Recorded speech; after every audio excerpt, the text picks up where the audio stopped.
সেই তুলনায় এ যেন স্বর্গ। অত বড় করে স্বর্গই বা বলি কেন, বলবো সেই পুরনো বাংলারই এক টুকরো এই ছিন্ন ভিন্ন নতুন বাংলার এক কোণে কি করে আটকে রয়েছে। বিশ্বাস করতে পারছো না? কিন্তু কেন, আমার কিশোর দাদা দিদিরা, তোমরা সকলে তোমাদের ভূগোল পাঠে তো পড়েছ যে অত বড় সাহারা মরুভূমির মাঝখানেও ভগবানের আশীর্বাদের মতো এখানে সেখানে ওয়েসিস বা মরুদ্যান রয়েছে।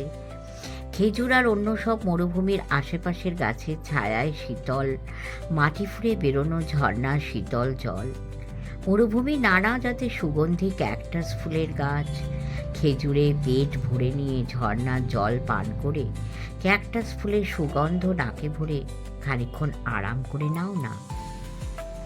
মনে মনে সেই রকম আরাম উপভোগ করতে করতে চিঠিতে লেখা পথে নির্দেশ মতো চলতে চলতে মনে হলো এসে পড়েছেন কাছাকাছি। বড় রাস্তা থেকে একটু গলির মতন বেরিয়ে গেছে, তারই তে মাথাতে। আর সবাই চলে গেছে, দুজন আছে সঙ্গে। বিজ্ঞাপনদাতার নামটা বলে জিজ্ঞেস করলেন, এই গলিতে তার বাড়ি কোনটা? ব্যাস, সঙ্গে সঙ্গে যাকে বলে ছন্দপতন, যেন তার স্বর্গ থেকে আছাড় খেয়ে পড়ে গেলেন শ্যামাচরণ। শুনতে দেখি দুজনেই কানে আঙুল দিয়ে জড়াজড়ি করে বলে উঠল, ইহ, সকালবেলা আপনার নামটা করলেন ঠাকুরমশাই, এমনই শুনলে ভাতের হাঁড়ি ফেঁসে যায়। দেখুন গে কীরকম অভ্যর্থনাটা হয়। সন্ন্যাসী মানুষ হয়তো একেবারে ফিরিয়ে দিতে হেম্মত হবে না। গিয়ে দেখুন, এই যে হোতা ফটকের মধ্যে দোতলা বাড়ি, উঠি হলো একাদশী সেনের বাড়ি। জানিয়ে একটু পায়ের ধুলো দিন, কপালে দিলে দোষটা যদি কেটে যায়। সকালবেলা উই গাছের ফাঁকে একটু দেখাও যায় আজ কপালে কি আছে। একাদশী অর্থাৎ জাত কৃপণের নামের ভয় আমরা সবাই করি, কম বেশি সবাই। আনন্দটা নাকি খুবই হয়েছিল শ্যামাচরণে, তাই প্রচণ্ড একটা ধাক্কা খেলেন। ওরা চলে গেলে একটু থমকে দাঁড়ালেন, কী রকম অভ্যর্থনাটা হবে। তারপর দুর্গা নাম নিয়ে কপাল ঠুকে পা বাড়ালেন। মাথায় একটা ছোট ছোট জটার পরচুলা পড়া ছিল, কপালের অর্ধেকটা পর্যন্ত একটা ছোট লাল ফিতে দিয়ে বাঁধা, যেমন কোনো কোনো সন্ন্যাসীর মাথায় দেখা যায়। সেটা একটু কোষে বেঁধে নিলেন। অভ্যর্থনা যা হলো তেমনটি স্বপ্নেও ভাবতে পারেননি শ্যামাচরণ। বাড়িটার ফটক একটু দূরে ভেতরের দিকে, বারান্দায় একটি মাঝবয়সী ভদ্রলোক একটা হেলানো চেয়ারে বসে বসে বিড়ি ফুঁকছিলেন আপন মনে। ফটক খুলে ঢুকতে দেখে বিড়ির হাতটা নামিয়ে একটু অবাক হয়ে চেয়ে রইলেন, যেন এই ধরনের কাউকে আশা করছিলেন। বারান্দা থেকে নেমে, আসুন আসুন, কি সৌভাগ্য আমার, বলতে বলতে ওর পায়ের ধুলো নিয়ে মাথায় দিয়ে নিজের চেয়ারে বসিয়ে দিলেন। তারপর ঘরের ভেতর থেকে একটা কাঠের চেয়ার এনে হাত জোর করে বসে যেন শ্রীমুখ থেকে কি বেরোয় শোনার জন্য অপেক্ষা করতে লাগলেন। ইনিই তো সেন মশাই, তাতে আর সন্দেহ নেই। শ্যামাচরণ বুঝে গেলেন ওষুধও ধরেছে, তাঁর পরচুলা আর গেরুয়া লুঙ্গিতে কাজ হয়েছে। তোমাদের হয়তো অত লক্ষ্য করবার বয়স হয়নি, খাঁটি সন্ন্যাসীরা কখনো গেরস্থদের মতন আপনি বা তুমি বলে কথা কন না। তার জায়গায় তুই, তোর, তা সে বয়সে যা টাকা করি যতই বড় হোক, হাত তুলে আশীর্বাদ করে বলেন, সৌভাগ্য টৌভাগ্যর কথা পরে হবে, আগে আছিস কেমন তাই বল। কই আর ভালো বাবা, তাই তো ডেকে ডেকে হয়রান হচ্ছি, কবে শ্রীচরণের দর্শন পাব। শ্যামাচরণ খাঁটি সন্ন্যাসীর মতন একটু মুচকি হাসলেন, বললেন, সে তো বুঝতেই পারছিলাম, কে কোথায় যেন ব্যাকুল হয়ে ডাকছে। শেষে ধ্যানে বসতে মা যেন বললেন, যা শোন গিয়ে ওর দুঃখের কথা। তা আগে একটু চায়ের ব্যবস্থা কর দেখিন, ওই একটা নেশা আছে, পরে সব ঠিক হয়ে যাবে, ভাবিসনি। বাড়িতে এমন অনাহুত সন্ন্যাসী ডাকতেও হয়নি, ধ্যানে পজ্জিনে এসেছেন, আর তিনি কিনা আপন কথায় পাঁচকাহন করে তুলে আগে তাঁর সেবার কথা ভুলে বসে রইলেন। লজ্জায় আফসোসে হন্তদন্ত হয়ে ভেতরে চলে গিয়ে সেনমশাই জল গামছা নিয়ে এসে নিজের হাতে পা ধুইয়ে মুছিয়ে দিলেন। সেই যে সেবার ধুম আরম্ভ হলো, হালুয়া, লুচি, তারপরে স্নান, পুজোর ব্যবস্থা, চব্য-চোষ্য আহারের ব্যবস্থার পর গিয়ে সেই সেবা শেষ হলো। সব একরকম মুখ বুজে, পাছে আবার ভুলে নিজের দুঃখের কথা কিছু বেরিয়ে পড়ে, সেই ভয়ে সেনমশাই এক্কেবারে চুপ। বাড়িঘর দেখে বোঝা যায় বেশ অবস্থাপন্ন, তবে লোকজনের একান্ত অভাব। এক আধবুড়ি ঝি, তাকেই এটা ওটার জন্য মাঝে মাঝে ডেকে নিজে চরকিবাজির মতন ঘুরে ফিরে সব পায়ের কাজ সারলেন। ভেতর বাড়িতে গিন্নি রান্নার কাজে লেগে রয়েছেন। রাত্রে ভালো ঘুম হয়নি। এরপর একটা টানা লম্বা ঘুম দিয়ে শ্যামাচরণ যখন বারান্দায় এসে বসলেন, তখন সেনমশাইও আস্তে আস্তে বেরিয়ে এলেন ঘরের ভেতর থেকে। মনে হলো যেন ভেতরে তিনি অপেক্ষাই করছিলেন। এসেছিস, বস বলে শ্যামাচরণ চেয়ারটা দেখাতে আস্তে আস্তে বসে পড়ে সেনমশাই প্রশ্ন করলেন, ঘুম হয়েছিল বাবার? শ্যামাচরণ আবার একটু মুচকি হাসলেন সন্ন্যাসীর মতন, বললেন,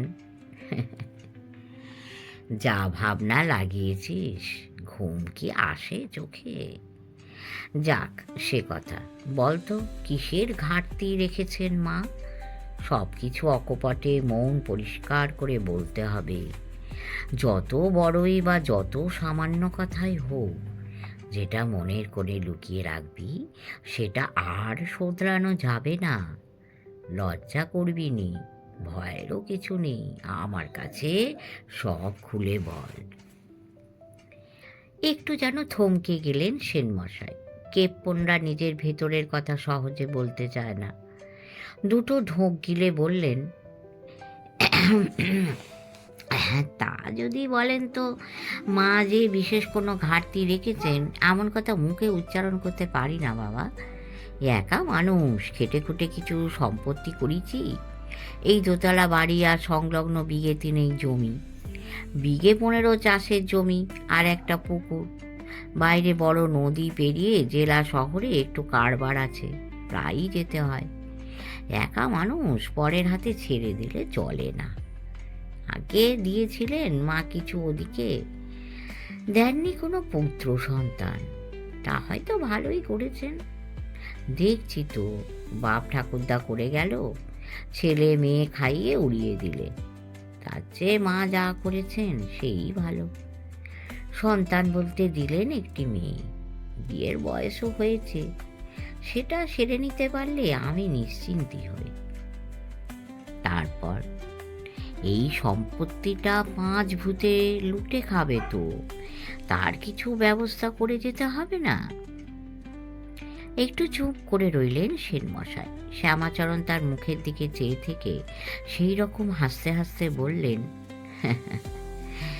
আমি একটা কথা বলি, যদিও সন্ন্যাসী মানুষ, এসব গেরস্থালির কথা কিছু বুঝি না। বলছিলাম, মেয়ের বিয়ে দিয়ে একটা ঘর জামাই করে নিয়ে। সন্ন্যাসী তার মনের কথা এতখানি জেনে গিয়েছেন দেখে একটু থতমতই খেয়ে গেলেন সেনমশাই। তিনি যে বিজ্ঞাপন দিয়েই দিয়েছেন, এ কথাটা ভাঙা ঠিক হবে কি না চুপ করে থেকে একটু ভাবলেন। তারপর উনি ধ্যান বলে যদি নিজেই টের পেয়ে যান, সেই ভয়ে বলেই দিলেন। একটা বিজ্ঞাপন তিনি দিয়েই দিয়েছেন।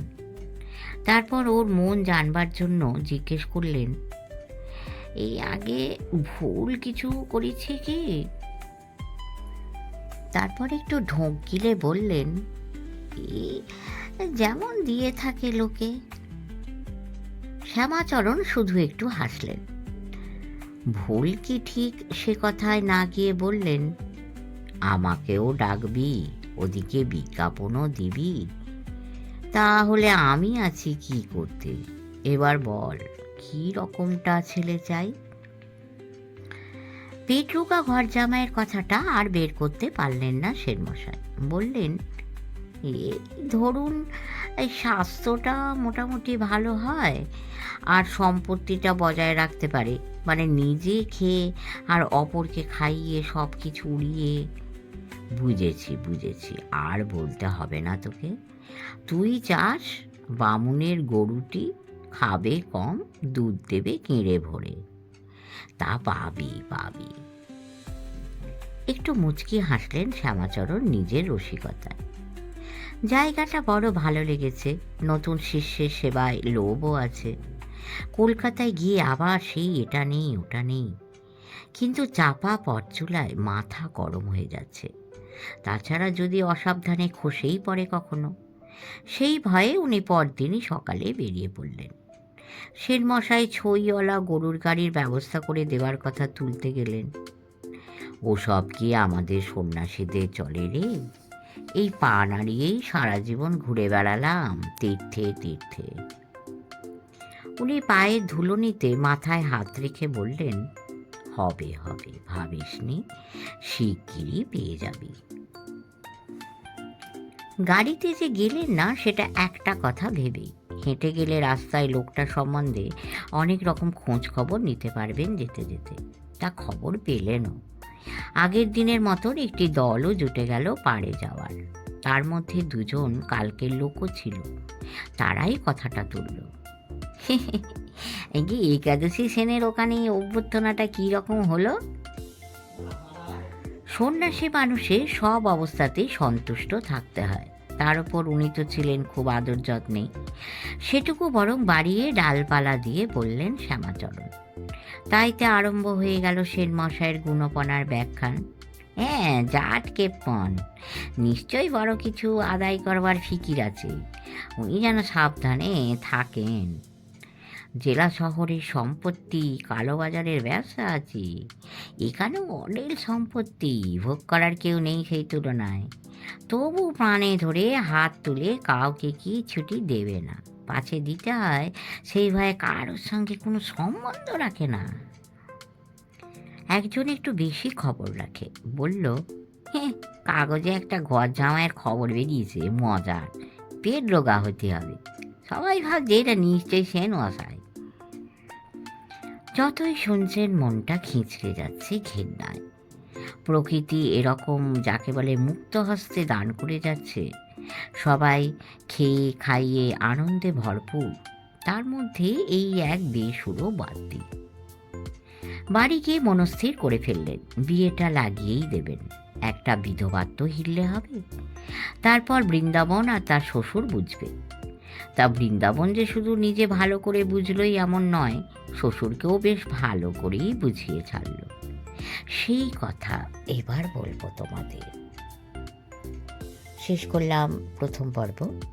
এটি পরের পর্বেই গল্পটি শেষ হবে। আশা করি ভালো লাগছে।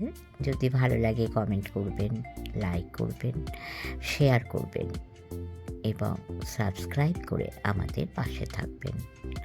পরম করুণাময় আপনাদের সকলের মঙ্গল করুন। নমস্কার।